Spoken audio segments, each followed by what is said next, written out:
অসংখ্য ধন্যবাদ সুপ্রিয় কৃষক বন্ধু ভিডিওতে ক্লিক করার জন্য। আবারও ভিডিওতে আমি রাজীব এবং আপনারা দেখছেন আপনাদের প্রিয় ইউটিউব চ্যানেল বাম্পার কৃষি টিভি। আজকের ভিডিওটা শুধুমাত্র ওইসব কৃষক ভাইদের জন্য যে সমস্ত কৃষক ভাইদের নিচু জমি পানি ভরা থাকে বা বন্যা প্রবল এরিয়া, ঘন ঘন বৃষ্টি হয়, এইসব কারণে ধানের গাছ আপনারা টিকিয়ে রাখতে পারেন না, এক সপ্তাহ পর্যন্ত পানির নিচে থেকে যায়। এই সমস্ত কৃষক ভাইদের জন্য দুইটি ভ্যারাইটির কথা তুলে ধরবো এই ভিডিওটিতে। দুটি ভ্যারাইটি তথ্য দেব সম্পূর্ণ এই ভিডিওতে। প্রথম যে ভ্যারাইটির কথা বলবো যেটা হচ্ছে পানের 804। এই ধানটির ধান রোপণ থেকে ধান পাকা পর্যন্ত আপনার সময় লাগবে 140 থেকে 145 দিন। পানের এই 804 ভ্যারাইটিটি বিঘাপ্রতি বীজ লাগে 3 কেজি। বীজ ফেলার পরে বীজ তোলার বয়স হবে যখন আপনার 18 থেকে 23 দিন, ওই সময়ে আপনাকে বীজ চারা তুলে মূল জমিতে রোপণ করতে হবে।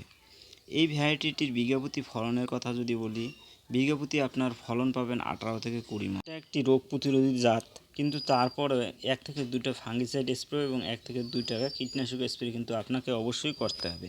আর যদি পাশকাঠির সংখ্যা কথা বলি, তাহলে একটা গোছা থেকে আপনারা পাশকাঠি পাবেন 14 থেকে 15টা পর্যন্ত। কৃষক বন্ধু, এবার কথা বলবো 2 নম্বর যে ভ্যারাইটিটি নিয়ে।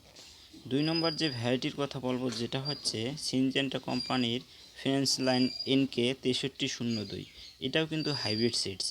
এটাও যেখানে বেশি পানি ভরা থাকে, বন্যাপ্রবল এরিয়া, নিচু জমি, ওই সমস্ত জমির জন্য সবথেকে বেস্ট ভ্যারাইটি। কৃষক বন্ধু, আমার চ্যানেলে কোনো কোম্পানির প্রচারমূলক কাজ করা হয় না। যদি আপনাদের ভালো লাগে তাহলে আপনারা অবশ্যই এই বীজগুলি ব্যবহার করতে পারেন। এই ভ্যারাইটিটির যদি পাশকাঠির সংখ্যার কথা বলি, তাহলে একটা গোছা থেকে আপনারা পাশকাঠি পাবেন 10 থেকে 15টা পর্যন্ত। আর বিঘাপ্রতি যদি বীজের কথা বলি, তাহলে আপনার 1 বিঘা জমির জন্য বীজ লাগবে 2.5 থেকে 3 কেজি।